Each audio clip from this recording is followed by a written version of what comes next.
शाम 5 बजे की हर बड़ी खबर देख रहा है इंडिया मेरे साथ। नमस्कार, गुड इवनिंग। आप सभी के साथ मैं हूं मलिका मल्होत्रा। सऊदी अरब में मक्का मदीना हाईवे पर एक भीषण सड़क हादसा हो गया। यात्रियों से भरी बस एक डीजल के टैंकर से टकरा गई, जिसके बाद उसमें आग लग गई।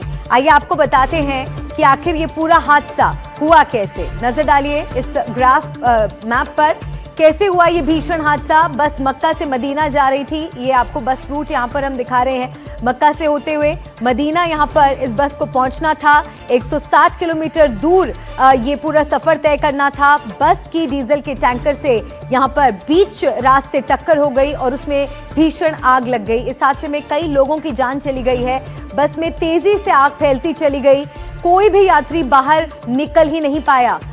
मोरास के पास ये हादसा हुआ और मदीना से 160 किलोमीटर दूर यह हादसा हुआ। भारतीय समय के अनुसार रात 1:30 बजे की यह घटना बताई जा रही है। आग इतनी तेजी से फैली कि कोई भी यात्री वहां से बाहर नहीं निकल पाया और 40 से ज्यादा लोगों की इस भीषण हादसे में जान चली गई। सिर्फ ड्राइवर ही जिंदा बच पाया। मृतकों में ज्यादातर लोग हैदराबाद के रहने वाले थे।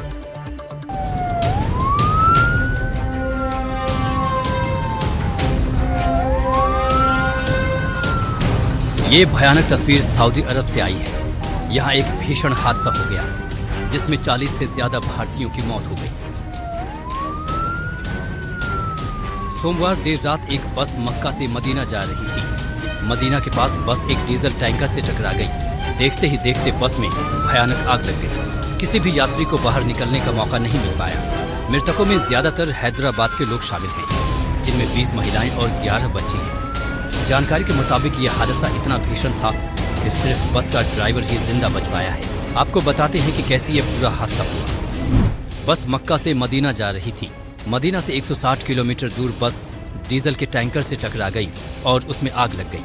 यह हादसा मुहरास के पास हुआ और आग इतनी तेजी से फैली कि कोई बस से निकल नहीं पाया। बस में 40 से ज्यादा यात्री सवार थे। ज्यादातर लोग हैदराबाद के रहने वाले थे। अब आपको डिटेल में हादसे के बारे में बताते हैं। बस मक्का से मदीना जा रही थी। 40 से ज्यादा लोग सवार थे। बस डीजल के टैंकर से टकराई। टैंकर से टकराने के बाद आग लगी।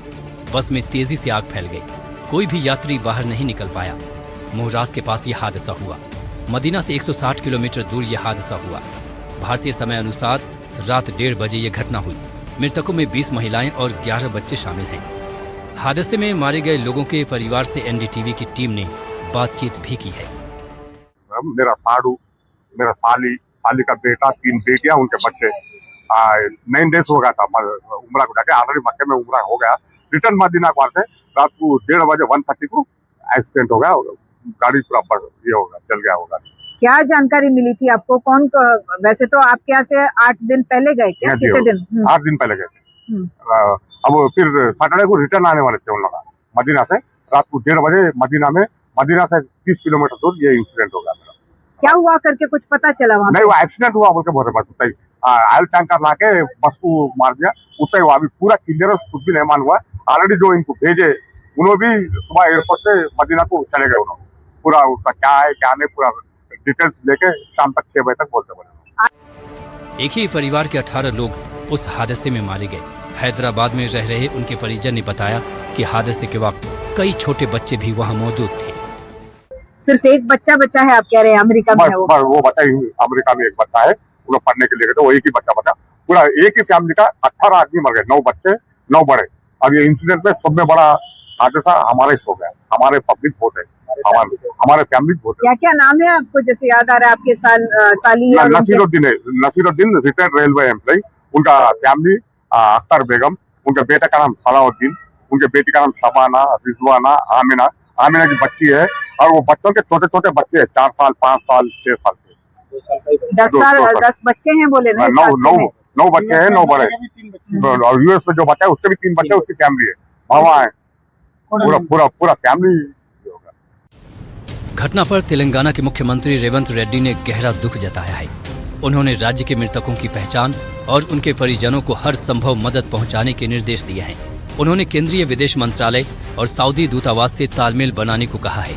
इसके अलावा राज्य सरकार की तरफ से प्रभावित परिवारों की सहायता के लिए सचिवालय में एक कंट्रोल रूम स्थापित कर दिया गया है, जहां वो अपने स्वजनों के बारे में जानकारी प्राप्त कर सकते हैं और सहायता मांग सकते हैं।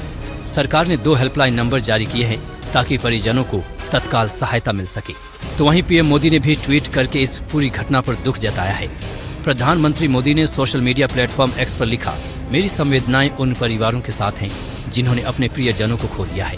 मैं घायलों के जल्द ठीक होने की कामना करता हूं। जानकारी के अनुसार दुर्घटना के समय बस के अधिकांश यात्री सो रहे थे। इसके अलावा इस हादसे पर भारत के कई नेताओं ने अपनी प्रतिक्रिया दी है।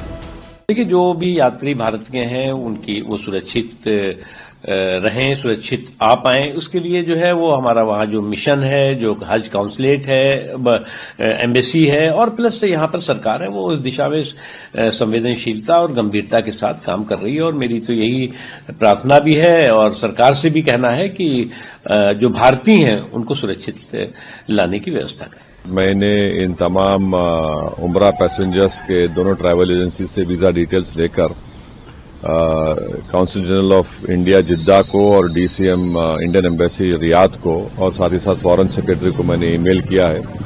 मेरी भारत सरकार से और खास तौर से एक्सटर्नल अफेयर्स मिनिस्टर से जयशंकर साहब से ये रिक्वेस्ट है कि वो इमीडिएटली इस पर देखें और अगर जिन लोगों की डेथ हुई है उनके परिवार ये चाह रहा है कि उनकी डेड बॉडीज जल्द से जल्द इंडिया को लाई जाए और अगर कोई उसमें जख्मी है तो उनको अच्छी से अच्छी वहां पर उनको इलाज हो सके।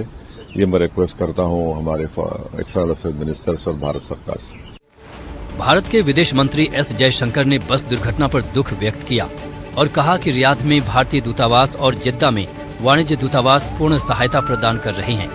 उन्होंने एक्स पर लिखा कि सऊदी अरब के मदीना में भारतीय नागरिकों के साथ हुई दुर्घटना से गहरा सदमा पहुंचा है। रियाद स्थित हमारा दूतावास और जिद्दा स्थित वाणिज्य दूतावास इस दुर्घटना से प्रभावित भारतीय नागरिकों और उनके परिवारों को पूरी सहायता प्रदान कर रहे हैं। इस भयानक हादसे में कई परिवार खत्म हो गए। अब देखना होगा कि सऊदी अरब में इस हादसे के बाद क्या कार्रवाई होती है और आगे ऐसा दोबारा न हो, इसके लिए उम्मीद है कुछ सख्त कदम उठाए जाएंगे। Bureau report, NDTV India.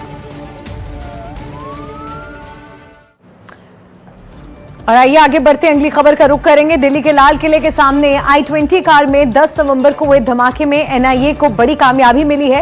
ये एक आत्मघाती हमला था। एनआईए ने आत्मघाती हमलावर उमर नबी के करीबी आमिर राशिद अली को गिरफ्तार कर लिया है, जो कश्मीर का रहने वाला है। अब ये साफ हो गया है कि कार चला रहा उमर उल नबी एक सुसाइड बॉम्बर था।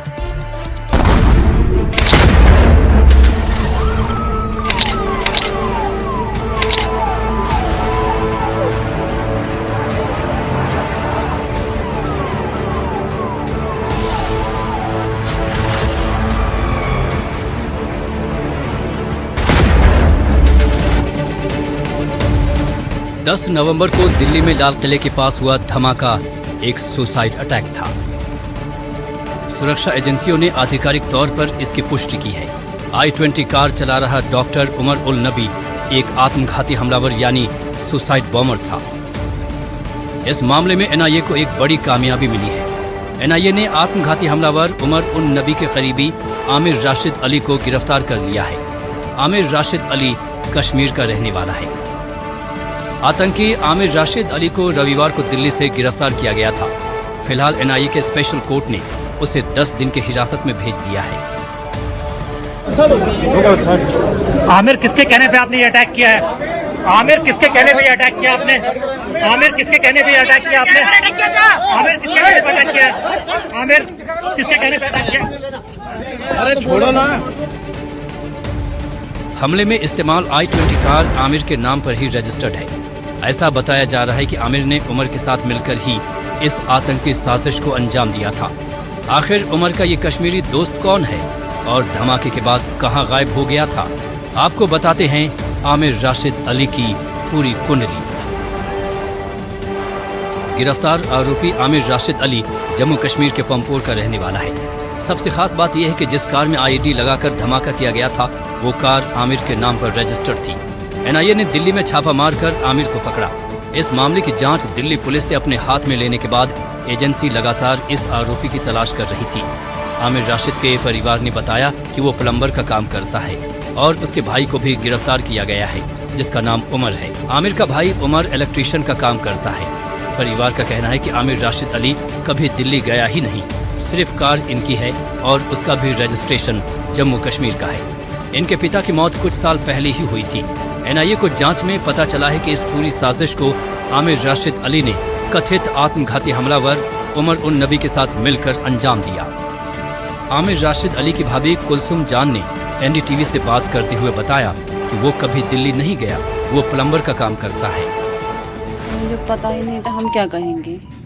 आमिर घर से कब गया था, क्या बोलकर गया था?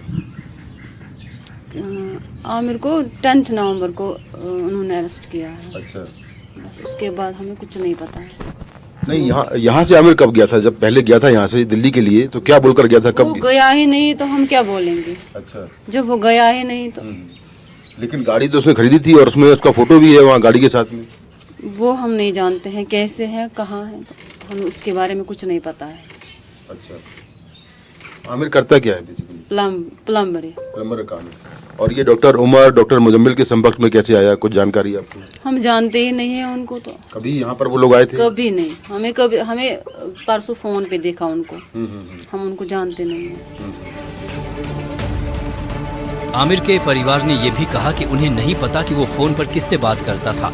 उसने जो किया वो बहुत गलत है, ऐसा नहीं करना चाहिए। लाल किले पर हुआ है, आपको क्या लगता है कि जो जिसपे उसका नाम आ रहा है, इस घटना को लेकर इतने लोग मारे गए, क्या कहना है आपका इसको लेकर? हम क्या कह सकते हैं, ऐसा नहीं होना चाहिए, बस इतना कह सकते हैं। हमें और कुछ जब पता ही नहीं है कैसे हुआ क्या हुआ, हम अपने घर में हैं।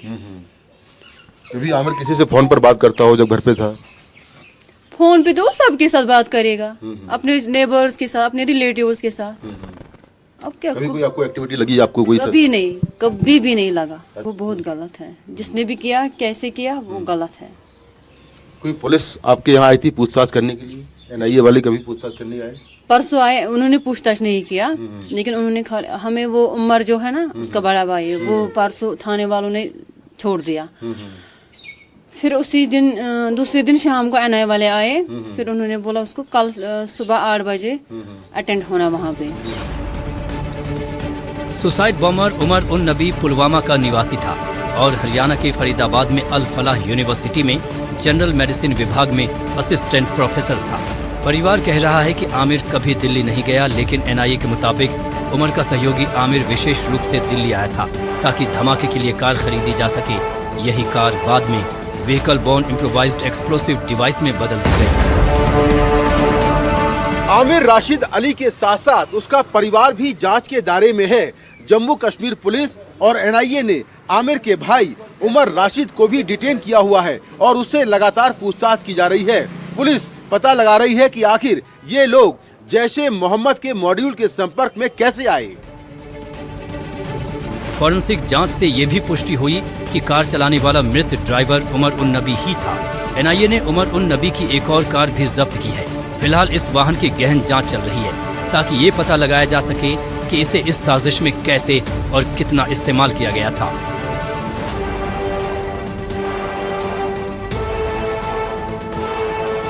एजेंसी अब तक 73 गवाहों और घायलों के बयान दर्ज कर चुकी है।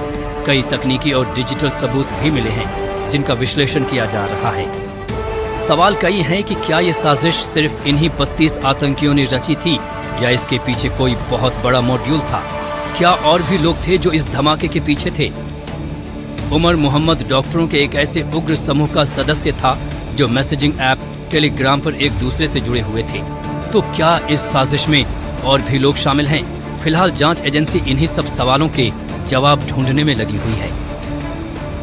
जिन आतंकियों को पकड़ा गया है वो एक दूसरे के साथ कम्युनिकेट करते थे टेलीग्राम चैनल से। अब ये Telegram channel end to end encrypted है। इतना ही नहीं, ये कोड वर्ड में बातचीत करते थे। इसका अंदाजा आप लगा लीजिए कि जो डॉक्टर शाहीन है, जिसके 3 पासपोर्ट मिले हैं, जिसके 7 अकाउंट मिले हैं अलग अलग बैंकों में, लखनऊ और कानपुर में, यानी कि इंटेलिजेंस एजेंसीज को घुमाने के लिए ये तरह तरह के काम करते थे। एनआईए इस जांच में Delhi police, Jammu Kashmir police, Haryana police, UP police और अन्य केंद्रीय एजेंसियों के साथ मिलकर काम कर रही है। जांच टीम अब बड़े नेटवर्क को पकड़ने, फंडिंग के सोर्स का पता लगाने और मास्टरमाइंड्स की पहचान करने पर फोकस कर रही है। एजेंसी कई लीड्स पर काम कर रही है और जांच जम्मू कश्मीर, दिल्ली, हरियाणा और यूपी तक चल रही है। माना जा रहा है कि इस हमले के पीछे बड़ी आतंकी साजिश है, जिसे एनआईए जल्द पूरी तरह उजागर कर सकती है। आमिर राशिद अली की गिरफ्तारी इस मामले में अब तक की सबसे बड़ी सफलता मानी जा रही है, क्योंकि इस पूरे मॉड्यूल और नेटवर्क की दिशा साफ हो रही है। मुकेश सिंह सेंगर के साथ एनडीटीवी इंडिया। और आइए अब आपको कुछ और जानकारी इस खबर से जुड़ी हम बता दें। जैश के आतंकी उमर मोहम्मद पर बड़ा खुलासा हुआ है। बहुत बड़ा खुलासा इसे माना जा रहा है।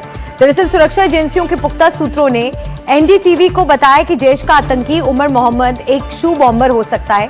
दिल्ली धमाके से जुड़े एनडीटीवी एक्सक्लूसिव आपको ये जानकारी बता रहा है। जूते में मेटल जैसा कुछ मिला है, जिसके आधार पर अब इसे और आगे जांच के लिए भेजा गया है और शू बॉम्बर उमर मोहम्मद हो सकता है, वो इसी से सामने आ रहा है। जूते में लगे इस मेटल से शायद ब्लास्ट किया गया हो, ये भी एक स्पेकुलेशन है। टायर और जूते से टीएटीपी के निशान मिले हैं। ये निशान भी अहम सुराग का काम कर रहे हैं। भारी मात्रा में टीएटीपी इकट्ठा कर रखा था और बड़े धमाके की प्लानिंग के लिए ही इसे रखा गया था। इसके इस्तेमाल को लेकर प्लान बनाया गया था। अमोनियम नाइट्रेट के साथ टीएटीपी का भी इस्तेमाल किया गया और ये दोनों रसायन मिलकर एक बहुत खतरनाक कॉम्बिनेशन है। साजिश के लिए 20 लाख रुपए डॉक्टर शाहीन के जरिए मॉड्यूल को दिए गए थे और कार में पीछे की सीट के नीचे विस्फोटक होने के भी सबूत मिले हैं।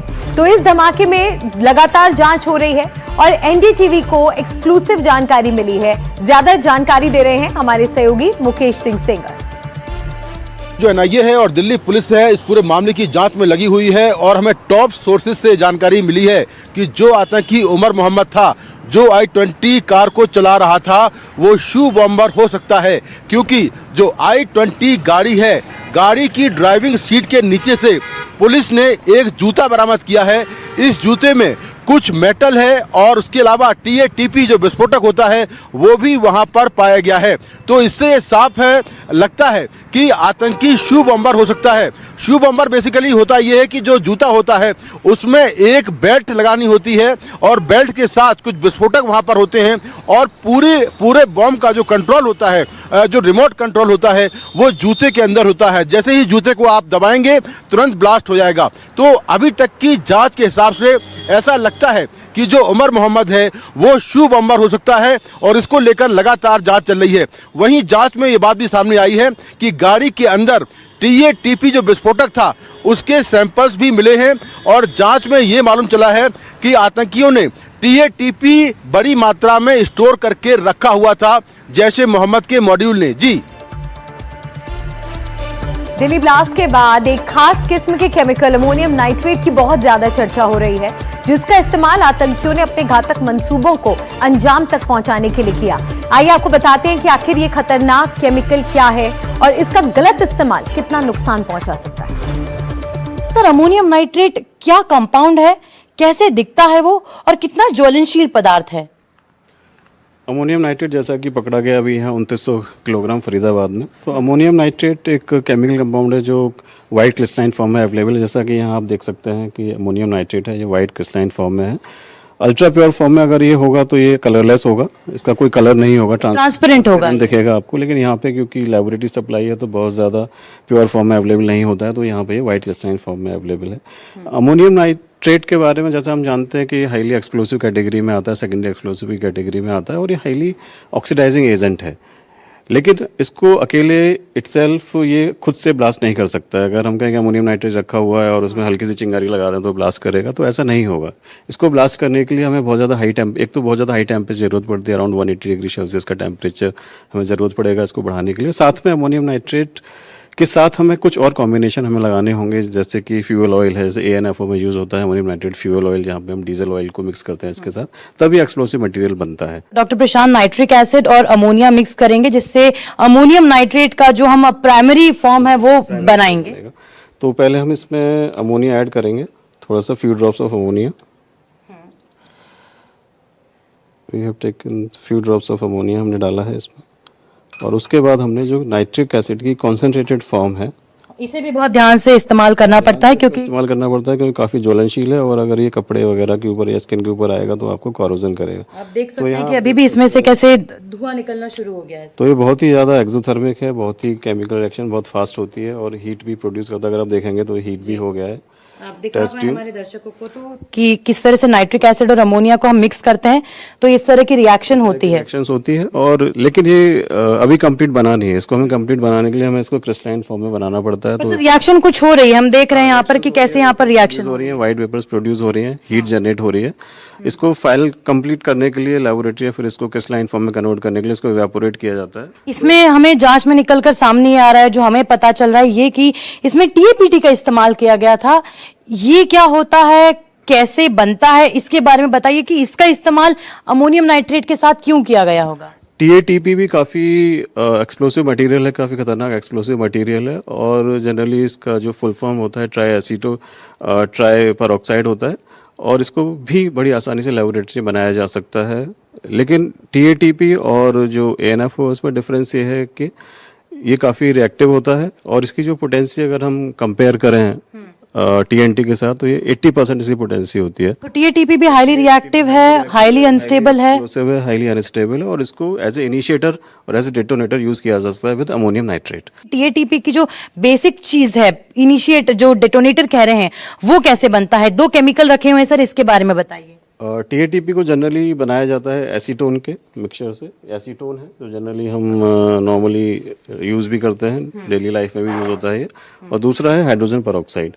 ये दोनों ही जो केमिकल कंपाउंड है ये हाईली रिएक्टिव होते हैं, और जब इनको राइट क्वांटिटी में मिलाया जाएगा तो ये कंपाउंड बनाते हैं TATP। लेकिन TATP ऐसा नहीं बनाते हैं क्योंकि TATP की जो रिएक्शन होती है दैट रिक्वायर द कैटलिस्ट। इसको हम सर मिक्स करके दिखाएं कि कैसे रिएक्ट करता है। लेकिन बहुत ज्यादा ये रिएक्शन आपको नहीं दिखेगा क्योंकि यहाँ पे हम कोई कैटलिस्ट यूज नहीं कर रहे हैं। कैटलिस्ट हम इसलिए यूज नहीं कर रहे हैं क्योंकि कैटलिस्ट यदि यूज करते हैं तो ये एक्सप्लोड होने की संभावना रहती है। जैसे कि डॉक्टर प्रशांत ने बताया कि ये काफी ज्वलनशील पदार्थ है, हाईली अनस्टेबल, हाईली एक्सप्लोजिव है, इसलिए इसे हम छोटी मात्रा में लेंगे एसीटोन और हाइड्रोजन पेरोक्साइड सॉल्यूशन को। तो इसमें मैं थोड़ा सा फ्यू ड्रॉप्स एसीटोन लेता हूँ रिएक्शन आपको दिखाने के लिए। यहाँ आप देखेंगे जैसे उधर जो एक्सोथर्मिक रिएक्शन हुई थी अमोनियम नाइट्रेट की, यहाँ पर वो एक्सोथर्मिक रिएक्शन आपको देखने को नहीं मिलेगी, या इजीली ये मिक्स हो गए हैं, कोई रिएक्शन नहीं दिख रही है, क्योंकि इस रिएक्शन को प्रोसीड करने के लिए और स्पीड करने के लिए जो कैटलिस्ट की जरूरत पड़ती है वो हम यहाँ यूज़ नहीं कर रहे हैं लेबोरेटरी में।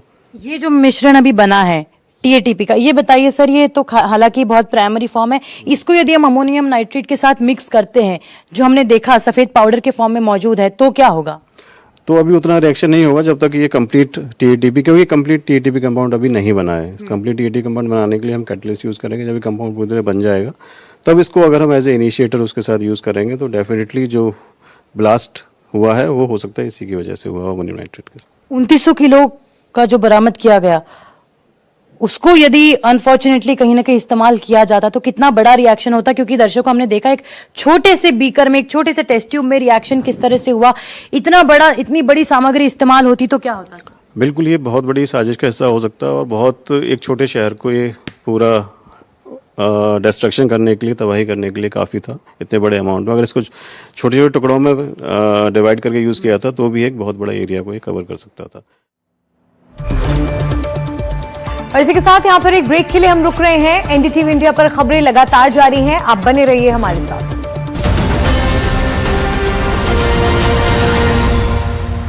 सूत्रों के अनुसार डॉक्टर शाहीन को उसके नेटवर्क के लोग मैडम सर्जन के नाम से बुलाते थे।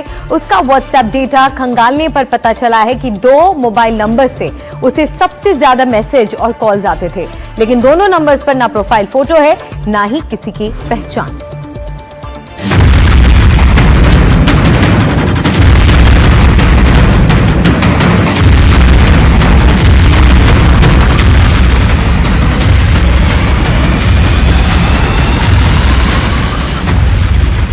कौन है मैडम एक्स? कौन है मैडम जेड? ये दोनों नाम हिरासत में ली गई डॉक्टर शाहीन के फोन में सेव थे।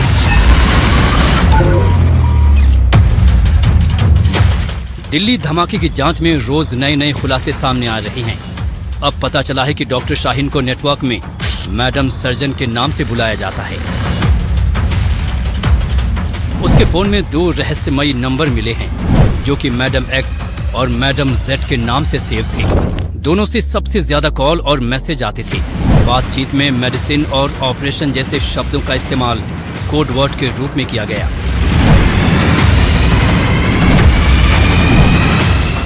जांच में सामने आया है कि बातचीत में मेडिसिन शब्द बार बार इस्तेमाल हुआ है। एजेंसियों को शक है कि यह शब्द असल में विस्फोटकों या ब्लास्ट मटेरियल के लिए कोड वर्ड था।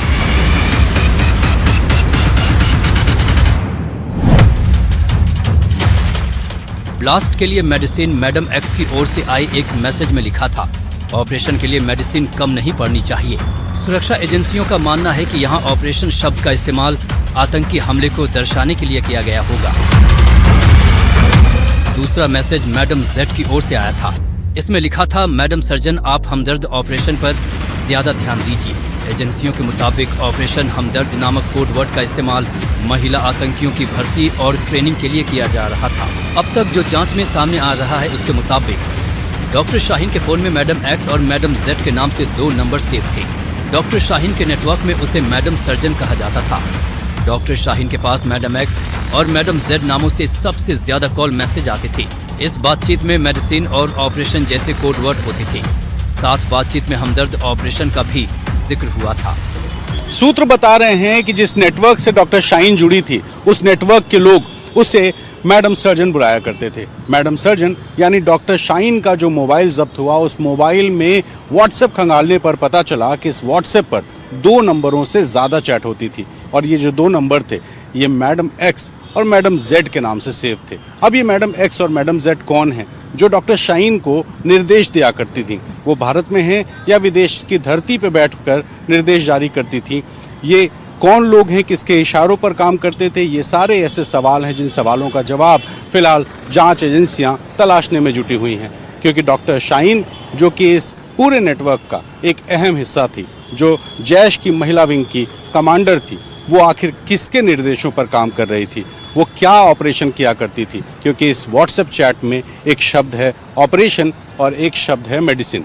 ऑपरेशन यानी ये जो पूरा खेल चल रहा था उसके लिए कोड वर्ड, और जो शब्द है मेडिसिन, वो मेडिसिन है एक्सप्लोसिव्स के लिए। ऐसी आशंका सुरक्षा एजेंसियों को है और इसीलिए जो चैट्स हैं उन चैट्स का गहनता से अध्ययन किया जा रहा है। जांच अब इन 2 नंबरों की पहचान पर केंद्रित है।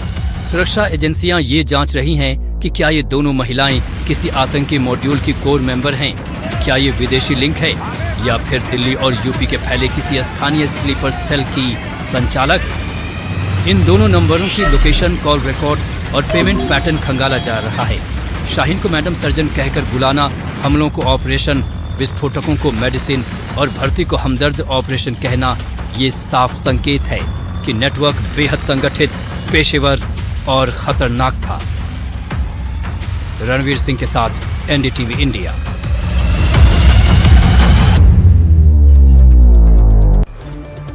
तो दिल्ली में लाल किले के पास हुए आतंकी हमले की जांच अब कई राज्यों तक पहुंच गई है। डॉक्टरों ने टेरर नेटवर्क पर एनआईए ने शिकंजा कस दिया है। जम्मू कश्मीर समेत पंजाब, यूपी, हरियाणा, मध्य प्रदेश, दिल्ली और जम्मू कश्मीर में जांच जारी है और अब कोलकाता की प्रेसिडेंसी जेल में बंद एक आरोपी से पूछताछ की जा रही है।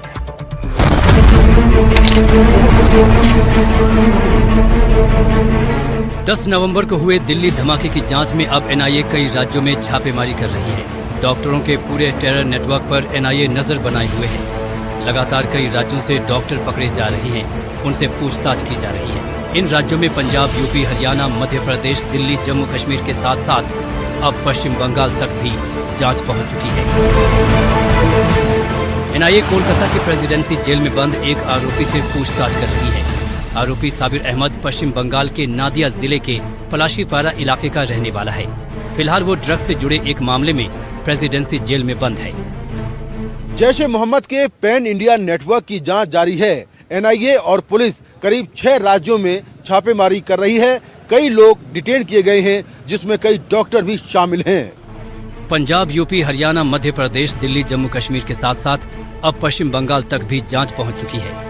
सूत्रों के मुताबिक आरोपी साबिर अहमद से जेल में बार बार पूछताछ की जा रही है। आरोपी साबिर अहमद के भाई फैसल अहमद को गुरुवार रात आतंकी नेटवर्क के संबंध में पूछताछ के लिए हिरासत में लिया था।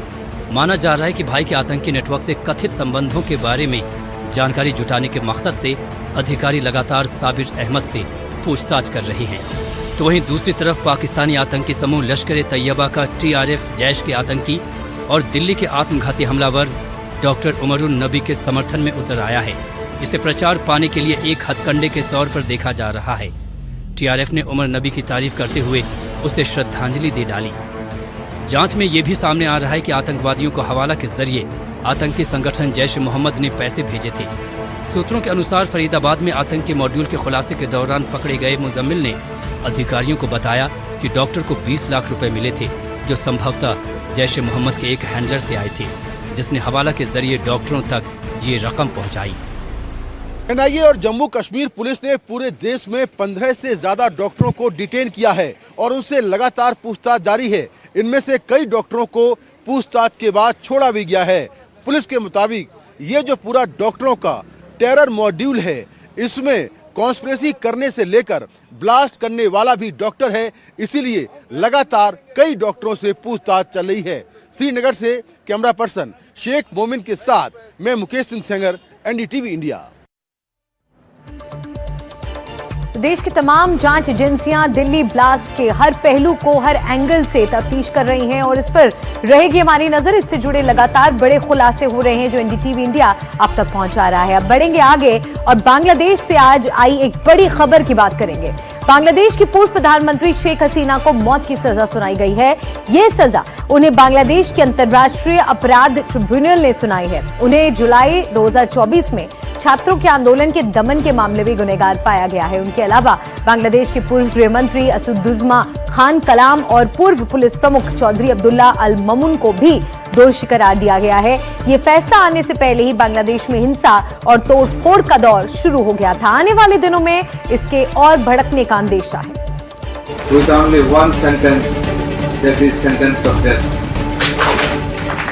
बांग्लादेश का अंतर्राष्ट्रीय अपराध ट्राइब्यूनल जब शेख हसीना को लेकर फैसला सुना रहा था तो अदालत में खचाखच भीड़ थी।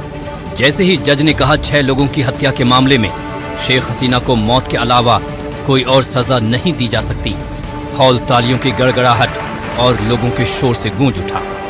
With only one sentence, that is sentence of death.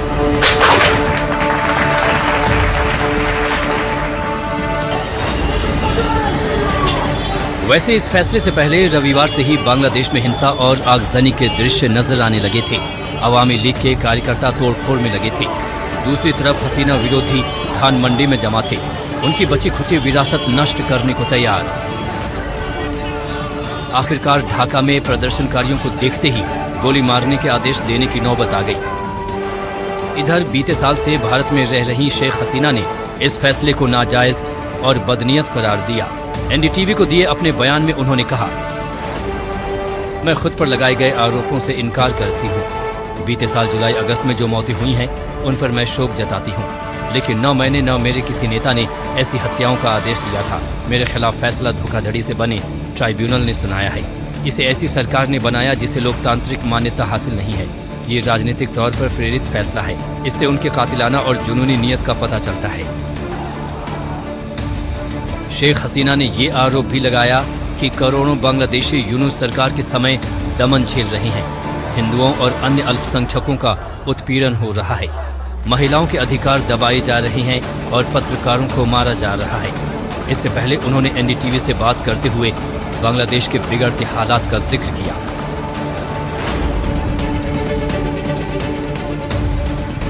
बीते साल जुलाई अगस्त में छात्रों के व्यापक आंदोलन के बाद शेख हसीना को बांग्लादेश से भागने की नौबत आ गई थी। तब आंदोलनकारियों ने बड़े पैमाने पर तोड़फोड़ की थी और उन सारी निशानियों को मिटाने की कोशिश की जिनका वास्ता शेख हसीना के परिवार से था। उनके घर में घुसकर लूटपाट की गई।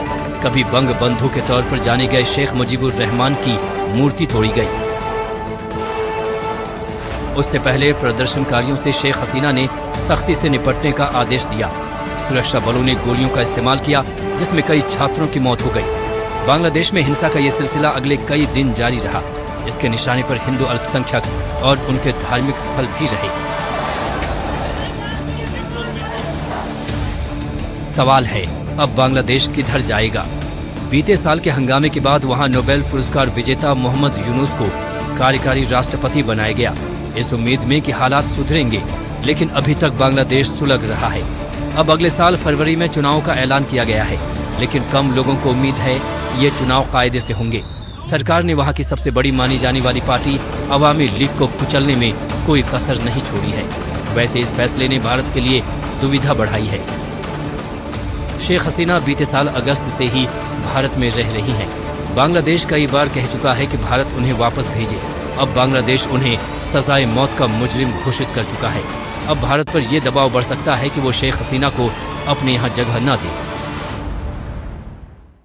हालांकि शेख हसीना और उनके पिता मुजीबुर के भारत के साथ बहुत करीबी संबंध रहे हैं।